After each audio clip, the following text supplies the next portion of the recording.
The first memory I have of my cousin Chloe is not a birthday party or a family picnic. It's a smell. The damp, green, fecund smell of earth and rain-drenched petals, and the color pink, a flash of cheap candy-pink nylon against a wall of dark, wet green. I was 7 years old, a gangly boy with scraped knees and a perpetually runny nose, lost in the vast, rambling garden of my great-aunt Letty's estate. My parents, along with the rest of the family, were inside the soaring stone manor house, engaged in the somber, whiskey-laced ritual of deciding what's to be done. Outside, a late April shower had just ended, leaving the world dripping and sparkling. I'd escaped to chase frogs. That's when I saw her. A little girl, impossibly small and fine-boned, was kneeling in the black loam of one of Letty's overgrown rose beds. She wasn't planting or weeding, she was arranging. With a solemn, heartbreaking precision, she was placing fallen rose petals, some crimson, some blush, some already browned at the edges, into intricate swirling patterns on the soil. Her hair was the color of wheat left out in the sun, plastered in wet strands to her cheeks. Her dress was that jarring pink, too thin for the weather and muddy at the hem. She didn't hear me approach. "What are you making?" I asked, my voice too loud in the wet hush. She didn't startle. She simply turned her head, and I was struck by the color of her eyes, a clear, calm gray, like the sea on a cloudy day. Eyes too old for her tiny face. "A city," she said, her voice a soft whisper. "For the woodlice. Theirs got flooded." I crouched down. Sure enough, a colony of pill bugs were milling about in the miniature petal-strewn avenues she'd created. "Why pink?" "It's all there is," she said, as if stating a fundamental law of the universe. She pointed a muddy finger at the rambling rosebush, its few remaining blooms battered by the rain. Then she looked at me. Really looked. "You're Leo, from the pictures." I was. Leo, son of Martin, brother to the new baby Simon, nephew to... "You're Chloe," the cousin I'd heard about in hushed, complicated tones, the one who couldn't stay. She nodded and went back to her work, gently guiding a stray woodlouse with a twig onto a broad, velvety crimson petal that served as a town square. I sat in the damp grass and watched her, this strange, quiet creature who built cities for bugs. We didn't speak again for a long time. We didn't need to. The adults inside were deciding her fate with words like burden, disruption, and fresh start. Out here in the wet garden, we were just two kids, one building a refuge for the flooded, the other witnessing it. That was the day Chloe came to live with Great-Aunt Letty. It was also the day my Uncle Richard and Aunt Vanessa, Chloe's parents, drove away from Briarwood Manor for the last time, their brand-new infant daughter Celeste swaddled in cashmere in the back seat of their gleaming German sedan. They didn't say goodbye to the 5-year-old kneeling in the mud. They had already said it, in every way that mattered. The official family lore, polished over years of retelling, was one of benevolent sacrifice. Letty was so lonely in that big house, and she just adored Chloe, and with the new baby and Richard's promotion, we wanted Chloe to have stability, individual attention. It was a gift, really. A gift, wrapped in neglect and tied with the ribbon of abandonment. They had thrown away their first daughter because she was an inconvenient draft, a rough sketch before the masterpiece they intended to create, Celeste. And what a masterpiece they set out to craft. Celeste was to be everything Chloe was not. Where Chloe was quiet and observant, Celeste would be brilliant and charismatic. Where Chloe was content with dirt and petals, Celeste would be groomed for velvet and spotlight. They poured every ounce of their ambition, their vanity, their conditional love into their second chance. They enrolled her in the best preschool, then the most elite private academy. She had piano lessons at 4. The silence from the moor was absolute. It wasn't just a lack of words. It was a geographic, philosophical statement. Chloe had built her life as a bulwark against noise, and the frantic, weeping voicemails from her parents evaporated against it like rain on hot slate. I knew this because I went to see her. The family emergency had escalated to DEFCON levels. My mother's calls became daily, then twice daily. My father, usually the placid brother, sounded grimly anxious. "They're talking about going up there, Leo. Richard's not in his right mind. He's blaming everyone. The planner, the investors, the jealous internet. Vanessa's just wailing. They think Chloe owes them, that her stubbornness is making it worse." I didn't tell them I was going. I took a Friday off work, a vague family thing on my timesheet, and drove the 3 hours from the steel and glass canyons of the city to the open, rolling sweep of the moor. The transition always felt like shedding a skin. The air grew cooler, cleaner, carrying the scent of peat and wild thyme. The noise of the motorway faded, replaced by the whisper of wind and the distant cry of a buzzard. The track to the haven was as much a test of commitment as a road. It was a single lane of rutted stone and mud, winding up between bracken-covered hills. My city car protested, its suspension groaning. Finally, I rounded a bend, and there it was. It was more beautiful every time. The stone house, small and sturdy, nestled into the south-facing slope like it had grown there. Solar panels gleamed on the roof. The terraced gardens were a vibrant patchwork of green, neat rows of vegetables, banks of herbs, the young orchard trees just coming into leaf. The stream that powered her micro-turbine chuckled alongside the track. There was an order here, but a wild, productive order, the opposite of the sterile control my uncle craved. Chloe was in the walled kitchen garden, bent over a raised bed of young spinach. She wore practical cargo trousers tucked into muddy boots and a faded linen shirt, her wheat gold hair braided tightly back. She was thinning seedlings with a ruthless, precise efficiency. She didn't look up as I killed the engine, but a slight tilt of her head told me she'd registered my arrival. I got out, the moorland wind immediately pulling at my jacket. "Got a sack for a city mouse?" I called. She straightened. A faint smile touched her lips, but her gray eyes were watchful. "Leo, you're a long way from your spreadsheets." "I brought beer," I said, lifting a six-pack from the passenger seat. "The good kind, not Celestial Living branded." That got a genuine, if small, laugh. "That's a relief. Come on, I've just put the kettle on the rocket stove." We sat on the simple benches of her outdoor kitchen area, a covered space with a cob oven and a view that stretched for miles. She made tea from mint and lemon balm she'd grown herself. It was bracing and fragrant. "So," she said, handing me a chipped enamel mug, "you're the designated emissary." "I'm the concerned cousin who wanted to check on you, Joey. The situation in the city is getting loud." She sipped her tea, gazing out over her domain. Loud is their natural state. Silence frightens them. It reminds them of the emptiness inside all the noise. She looked at me. "How bad is it?" I told her, the full, unvarnished collapse. The leaked video had metastasized. It had been picked up by gossip sites, then by actual news outlets as a case study in influencer narcissism. Memes of Celeste's contorted face were everywhere, superimposed on exploding galaxies with captions like, "My aura is collapsing." The Celestial Living warehouse was full of unsold napkins. Creditors were circling. Richard's firm, where he'd long coasted on charm more than competence, was making restructuring noises. Their house, the showplace in the prestigious suburb, was leveraged to the hilt. "Vanessa had a very public scene at the charity gala last week," I said, feeling like a traitor for reporting this, but knowing Chloe needed the full picture. "She accused the chairwoman of being part of a smear campaign. Security was called. It's in the society pages." She listened, her expression unchanging. When I finished, she said, "And they think I can fix this? They think you're the antidote, the authentic, grounded, wholesome daughter, a joint interview, sisterly solidarity in the face of adversity. You publicly forgive them and embrace Celeste, talk about the importance of family and real values. It would, in their minds, rebrand the entire disaster, turn Celeste's meltdown into a humanizing moment, and your presence would lend it credibility." The word hung in the air between us, the same word they'd used about her endorsing linen napkins. "And if I don't?" she asked, her voice dangerously calm. "Then, according to my mother, who is quoting my father, who is quoting Richard, you are finishing the job. You are letting your sister be destroyed out of spite. You are proving you're the cold, heartless creature they always feared you were." I took a breath. "They're talking about coming here, Chloe, to reason with you." A flash of something, not fear, but fierce annoyance crossed her face. "They wouldn't make it up the track. Their Range Rover has the ground clearance of a souffle." She stood up and began pacing the compact stone floor, a caged wolf in her own sanctuary. "Do you understand the anatomy of this request, Leo? They discarded me because I was an inconvenient truth, a reminder that their lives weren't perfect. Now their perfected creature has become an inconvenient farce, and they want to use the discarded truth to sanitize the farce. They want to tape me over the crack in their fantasy like a piece of rustic wallpaper." She was right. Of course she was right. It was a transaction, naked and ugly. "What are you going to do?" She turned, and her eyes held a resolve that was almost frightening. "Nothing. I am going to plant my potatoes. I'm going to harvest my comfrey for fertilizer. I'm going to mend the fence where the sheep got in. My life is not a subplot in their tragedy." For a week she held the silence. Her phone, I learned, was permanently switched off, its number changed to a select few.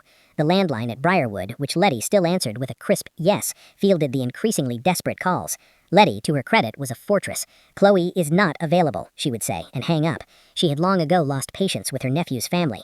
But pressure, like water, finds every crack. It found mine.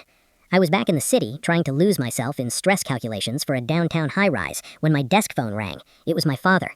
"Leo, it's happened. They've gone." My blood went cold. "Gone where?"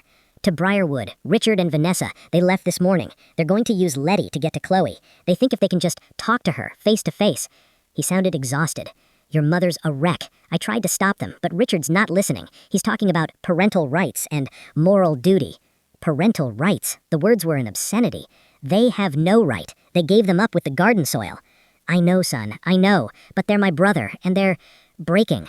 Would you go to Briarwood? Not to take their side, just to be there, as a buffer, for Letty if not for Chloe. I'm worried about what they might say, what they might do. The request was a trap. By going, I'd be inserting myself into their drama, validating their sense of crisis. But the thought of Letty in her 80s being besieged by their hysteria was intolerable. I drove faster than was wise, the city blurring into countryside. I arrived at Briarwood in the late afternoon.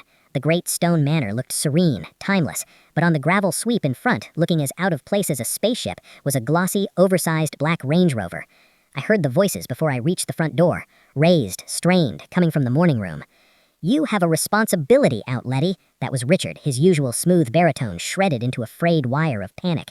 "You've encouraged this alienation. She's living like a peasant on that hill, and now when her family needs her—" "Her family," Letty cut in, cool and sharp as an icicle, "provided her a home when you decided she was surplus to requirements. You made your choice, Richard. You curated your family. You don't get to rearrange the exhibit now that the centerpiece has tarnished." A sob. Vanessa. "How can you be so cruel? She's our daughter. That girl on the moor, she's not our daughter. She's a stranger you created. We want to help Celeste, yes, but we want to help Chloe, too, to heal this rift." I pushed the door open. The scene was a painting of modern grief clashing with Edwardian stoicism. Richard, in a rumpled cashmere sweater, paced before the fireplace. Vanessa was perched on the edge of a chintz armchair, her perfectly highlighted hair disheveled. The silence from Chloe's corner of the moor was a deliberate act of creation, as intentional and cultivated as her terraced gardens. It was a fortress built not of stone, but of absence. She had not simply stopped answering their calls, she had removed the very possibility of the call. Her old phone was in a drawer, powered off. The landline at Briarwood was a dead end guarded by a dragon. She existed in a self-contained loop of seed, growth, harvest, and decay, a cycle that had no input for human hysteria. But desperation is a force of nature too, and it began to erode the edges of her sanctuary. The first breach was digital. Celeste, from whatever gilded prison her shame had become, reactivated her years-dormant social media, not with her usual curated perfection, but with a grainy, shaky selfie video. Her face was puffy, makeupless, her famous hair a lank curtain. She looked, for the first time, real and utterly broken. "I know I don't deserve to ask anything of anyone," she whispered to the camera, her voice hoarse. The performance was masterful, either a genuine breakdown or the most calculated act of her life. "I've been selfish, I've been blind, I've hurt people, and now I'm lost. There's only one person who ever really knew how to be real. My sister, Chloe. Chloe, if you see this, I'm sorry for everything. I need to talk to you, please." It was a public, performative plea, weaponizing vulnerability. It was designed to bypass Chloe's walls and appeal directly to the court of public opinion. The comments were a torrent. Some were cruel. "Too little, too late, princess." Others were sympathetic. "Everyone deserves a second chance. Family is everything." A surprising number were about Chloe. "The Moorland witch won't care. Leave her alone. She's done with your drama." I saw the video and felt a chill. It was a new tactic, emotional blackmail broadcast to millions. I drove to the Haven the next day, unannounced. I found Chloe in her workshop, a lean-to shed smelling of wood smoke, turpentine, and dried herbs. She was at her potting bench, but she wasn't potting. She was staring at a sleek tablet computer, a rare concession to modernity she used for market orders and design research. On the screen, frozen, was Celeste's tear-streaked face.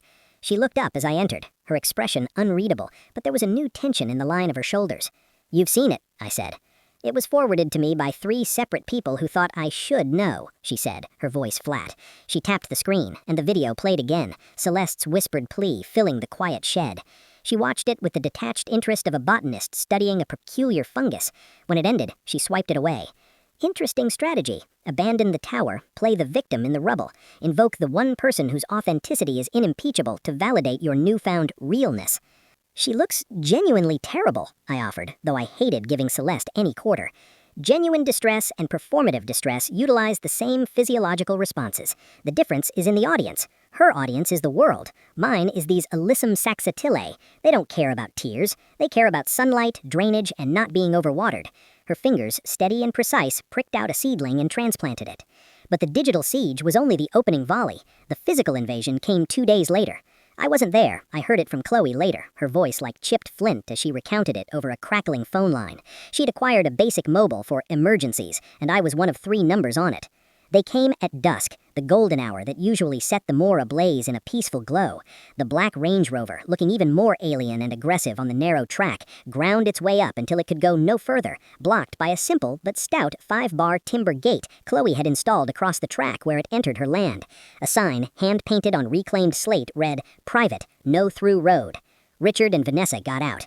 They were not alone. With them was a man in his late 50s, dressed in a slightly too tight tweed jacket, Dr. Alistair Finch, a family therapist and crisis mediator, their secret weapon. They hadn't come to scream or plead. They'd come for an intervention.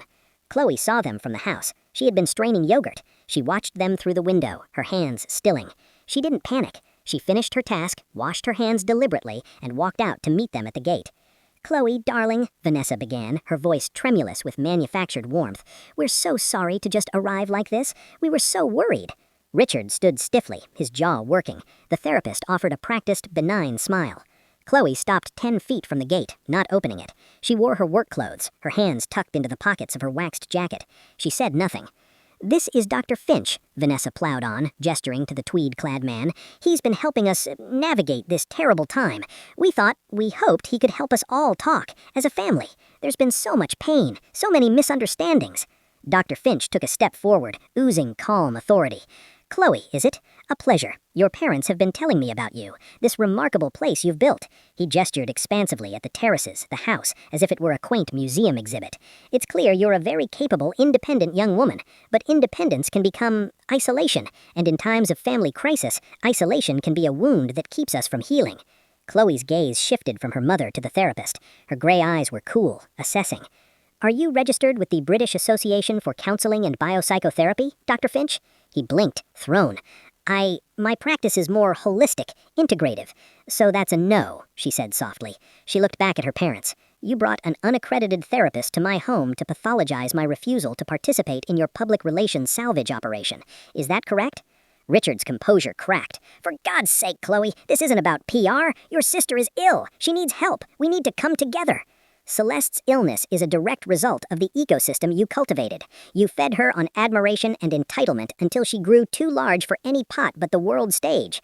The world stage rejected her. That is not an illness. It is a consequence. I am not an antibiotic for consequences."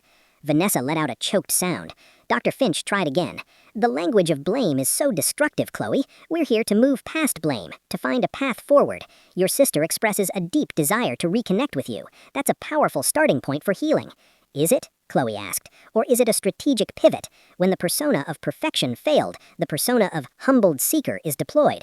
She doesn't want me. She wants the idea of me, the rustic sage who can anoint her new narrative with authenticity." She finally took her hands from her pockets. They were empty. "You should leave now. You're disturbing my ducks." The absurdity of the statement, the utter prioritization of poultry over parental agony, was the final straw for Richard. He grabbed the top bar of the wooden gate and shook it. It was solid, anchored in stone posts. It didn't budge. "Open this gate. I am your father." Chloe looked at him, and for the first time I imagine a flicker of something like pity crossed her face. "No," she said, the words simple and absolute. "You surrendered that title. You are my biological progenitor. You have no other claim." She turned and walked back to her house. She did not run. She walked with a steady, unhurried pace, leaving them at the gate, the furious father, the weeping mother, and the flummoxed therapist, shut out by 5 bars of oak and 23 years of chosen silence. They didn't leave for an hour. They cajoled, they yelled, they wept. Dr. Finch tried to use active listening techniques on her retreating back. Eventually, as the moor swallowed the sun and the temperature plummeted, the reality of their situation set in. They were stranded on a mountainside, in the dark, facing a fortress that would not yield. The Range Rover's headlights carved 2 tunnels of light as they reversed precariously back down the treacherous track. The siege of the haven had failed, but the act of showing up, of bringing a therapist, signaled a terrifying escalation. They were no longer just asking, they were pathologizing her refusal. They were framing her autonomy as a sickness, her boundaries as a symptom of family dysfunction. The fallout was the decision to speak was not a capitulation. It was a declaration of war on their terms. Chloe understood the landscape of modern conflict better than they ever would. They had used the blurred, emotional language of tabloid pity and therapeutic jargon. She would counter with the sharp, unassailable precision of fact, image, and calm testimony. Anya, the documentary filmmaker, arrived at the Haven within 48 hours of Chloe's call. She came alone, with a single high-end digital camera and a quiet, furious energy that matched Chloe's own. There were no lights, no sound booms, no crew. It was just two women who respected each other's craft and a story that needed telling. I was there, at Chloe's request. "I need a witness who isn't holding a camera," she'd said. "Someone from the other side of the wall." I was to be her anchor to the family world she was about to dissect. They filmed for 2 days. Not a sit-down interview, but an immersion. Anya followed Chloe through her routines. The pre-dawn check on the greenhouse heaters, the milking of the goats, their warm, earthy smell filling the stone barn, the meticulous record-keeping in her garden journal, rainfall, germination rates, pest sightings. They filmed her hands, rough and capable, grafting a fruit tree, stitching a torn canvas for the polytunnel, turning the dark, fragrant compost. And through it all, Chloe talked. She didn't perform for the camera. She spoke to Anya, or to the landscape, or to herself, her voice a low, steady river flowing through the visual tapestry of her life. She started not with the abandonment, but with the garden at Briarwood. "My first memory is the smell of wet boxwood after rain," she said, her gaze on the horizon as she sifted seed potatoes. "It's a clean, sharp, ancient smell. It felt more like family than any person ever did. The garden was never silent. It was full of conversations, the rustle of leaves, the scrape of a beetle, the wind in the yew hedges. It asked nothing of me but to be present. It was the first thing that ever made sense." Anya's camera lingered on the intricate, beautiful patterns of frost on a cabbage leaf, a visual echo of that childhood solace. Then, carefully, Chloe led her, and the future audience, to the heart of the wound. She didn't describe the day she was left, she described the equipment of it. "I have a very clear memory of the suitcase," she said, standing in her own simple bedroom, a room of whitewashed stone, a wool blanket on the bed, shelves of seeds and books. It was pink, vinyl, with little white daisies on it. It sat by the front door at our old house for a week. I thought it was for a holiday. My mother would walk past it and not look at it. That's what I remember most, the not looking, the way a space forms around a thing no one will acknowledge. She opened a small, old wooden chest at the foot of her bed. From it, she took not a cherished toy, but a manila folder. Inside were documents. She laid them out on the wool blanket, and Anya's camera moved in close. "These are the legal guardianship papers," Chloe said, her finger resting on a line. "Signed by Richard and Vanessa Redwing, granting full and permanent guardianship to Letitia Mountford. Dated 2 weeks after my 5th birthday. There's a clause here. The biological parents shall have no right of access or visitation unless explicitly granted by the guardian. They didn't just leave me at Briarwood. They legally excised themselves. They paid a lawyer to draw a line between them and me." The clinical brutality of it, presented without a trace of self-pity, was devastating. She then produced a series of bank statements, photocopied long ago by a suspicious Aunt Letty. Aunt Letty was many things, but she was not a fool. She had them agree to a small annual stipend, for incidentals. It was a pittance, but they missed the 3rd payment, and the 5th. When she wrote to query it, my father, she corrected herself, Richard, wrote back. I have the letter. She read it aloud, her voice flat, neutral. "Dear Aunt Letty, apologies for the oversight. Things are exceptionally tight here with the new baby and establishing ourselves in the new district. We trust Chloe is no more expensive than anticipated. We consider the matter of financial support now closed, given the significant personal sacrifice we have already made in providing her with such a stable environment. Regards, Richard." No more expensive than anticipated. The camera held on the phrase, letting its chilling arithmetic sink in. "That was the last direct communication for 8 years, Chloe said, folding the letter away. "The next time I heard from them, I was 13. Celeste was performing in a school ballet recital. They sent an invitation, to Briarwood, not to me, to Aunt Letty. It was a command performance for the discarded daughter, to witness the triumph of the chosen one." She talked about those rare, awful visits, the way Celeste would perform fragility and brilliance, lapping up the directed spotlight, the way Vanessa's eyes would skitter over Chloe's practical clothes, her lack of social graces, as if assessing a poorly maintained rental property. Richard's jovial, empty questions about school delivered to the girl being tutored in Latin and land ecology. "They weren't interested in me," Chloe said, weeding a row of carrots with quick, efficient tubs. "They were interested in the effect of me. My presence was meant to underscore Celeste's superiority. The wild thing in the corner made the cultivated rose in the vase look even more refined. I was set dressing in the drama of their perfect family." Then she moved to the present, to the calls. She played a voicemail, one she'd saved from the early days of the crisis. Vanessa's voice, shrill and wheedling. "Chloe, it's Mum. Darling, you have to call us back. Celeste is in pieces. The vultures are circling. You have that sweet little farm. It's so authentic. If you could just do a post, or even let her come stay with you for a bit, for the optics, it would just change the narrative." The word optics hung in the air, vile and transparent. She played another from Richard after the failed intervention. "This stubbornness has to stop. We brought a professional, for God's sake. Do you want your sister to kill herself? Is that what this is about? Some twisted revenge? We gave you a life."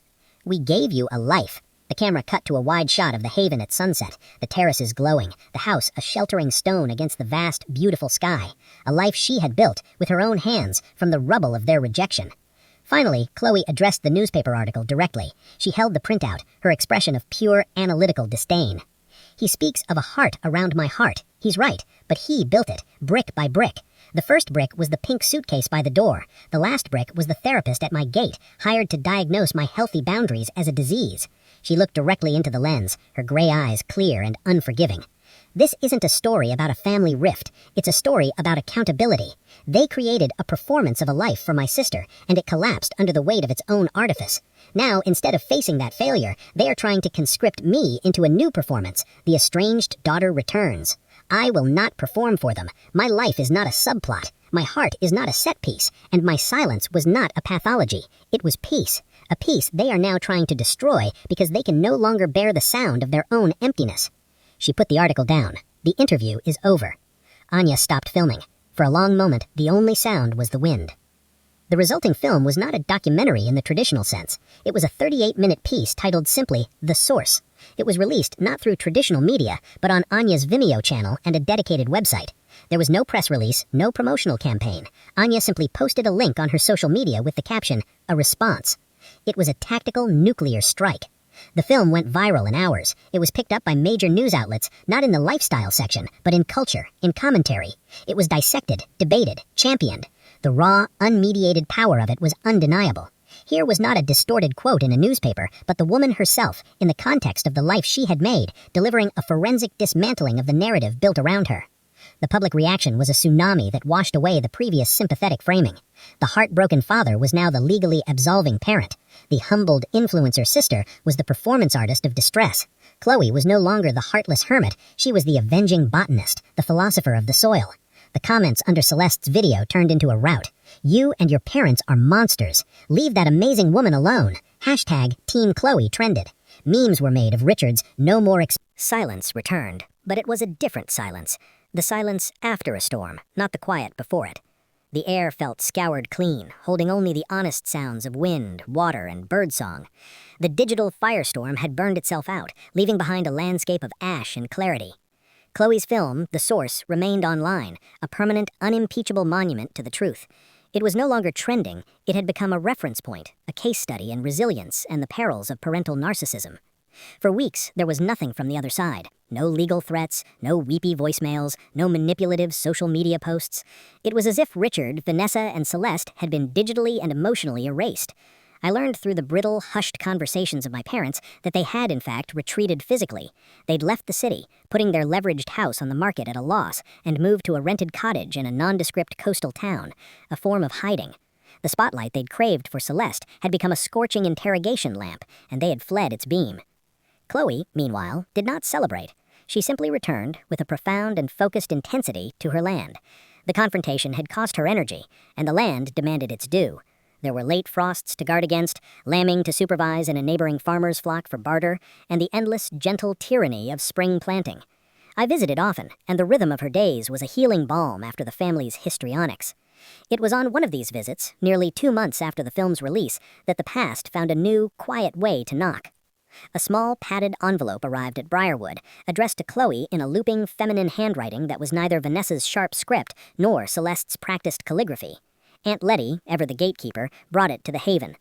We were in the greenhouse, pricking out tomato seedlings. The air was warm and damp, rich with the smell of soil and growth. Letty handed the envelope to Chloe without a word. Chloe wiped her hands on her trousers, took it, and studied the return address. Her brow furrowed slightly. "It's from Olivia," she said, more to herself than to us. "Olivia?" I asked. "My father's mother, my paternal grandmother. She lives in a retirement community in Dorset. I haven't seen her since I was a child. She sent cards at Christmas with a little money until I was about 12. Then they stopped." Chloe's tone was neutral, but her fingers were careful as she slit the envelope open. Inside was not a letter, but a small, old, fabric-covered jewelry box and a single sheet of elegant notepaper. Chloe read the note first, her eyes scanning the lines quickly. A complex series of emotions flickered across her face. Surprise, sadness, a hint of wry amusement. "What does it say?" Aunt Letty asked, her voice softer than usual. Chloe handed it to the note and opened the jewelry box. Nestled inside on faded velvet was a simple, beautiful pendant, a smooth, teardrop-shaped piece of amber, the color of honey, with a tiny, perfect fossilized fern suspended at its heart. It was ancient, quiet, and lovely. I read over Letty's shoulder. The handwriting was spidery but clear. My dear Chloe, you will not remember me well, and for that I am deeply sorry. I allowed distance and my son's persuasions to create a chasm that was not my wish. I have seen your film. A friend here showed it to me on her computer. I wept. Not for Richard, who has made his bed with threadbare sheets, but for the little girl I failed, and for the remarkable woman you have become. This pendant belonged to my mother, your great-grandmother. She was a botanist, too, in her own way, a fierce collector of fossils and ferns. She believed trapped time could teach us about resilience. I think she would have liked you immensely. I do not write to ask for anything. I do not deserve a place in your life. I write only to say, I see you, I am proud of you, and I am so very sorry. With love, your grandmother, Olivia. The silence in the greenhouse was profound. This was not the crashing symbol of parental demand. It was the faint, clear note of a distant bell ringing across decades of neglect. An apology with no strings, a gift with no leverage. It was perhaps the first purely kind, unconditional, familial gesture Chloe had ever received.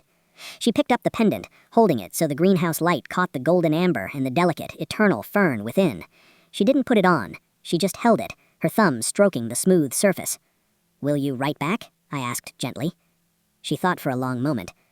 Yes, she said finally. A short note, to thank her for the pendant and for her words. Not to open a door, but to acknowledge a bridge that was always there, even if no one walked on it. It was a moment of graceful, measured healing, a tiny positive thread in the torn fabric of her family history. It seemed to close a circle. But families are messy organisms, and closure is rarely neat. A week later, the final, unexpected act of the drama arrived. Not at Briarwood, not at the Haven, but at my city flat. It was a Thursday evening. The doorbell rang, and I opened it to find Celeste. I wouldn't have recognized her if not for the residual hint of her bone structure beneath the drastic change. The heinous hair was gone, chopped into a short, ragged bob and dyed a mundane dark brown. She wore no makeup. Her clothes were simple jeans and a plain black jumper, a uniform of anonymity. She looked smaller, younger, and terrifyingly fragile.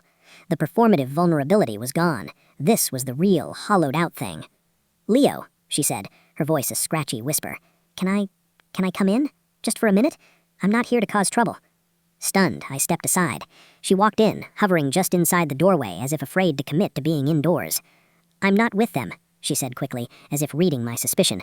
Mum and Dad. I left. The cottage. A week ago. I'm staying with a friend from uni. A real friend. Not a brand ally. The self-mockery was bitter. What do you want, Celeste? I asked, keeping my voice flat. She wants to give you something. For Chloe. She fumbled in a large, battered tote bag and pulled out a small, flat, rectangular package wrapped in brown paper. She held it out. I can't send it. I can't go there. You're the only link that isn't poisoned. I took the package. It was light. What is it? Our mother's diaries from when we were little, from before they left her at Briarwood and after. Celeste wrapped her arms around herself. I found them when we were packing up the house. Mum had them locked in her vanity. I stole them. I read them. She looked at me, and her eyes, stripped of their usual calculation, were full of a horrified awe.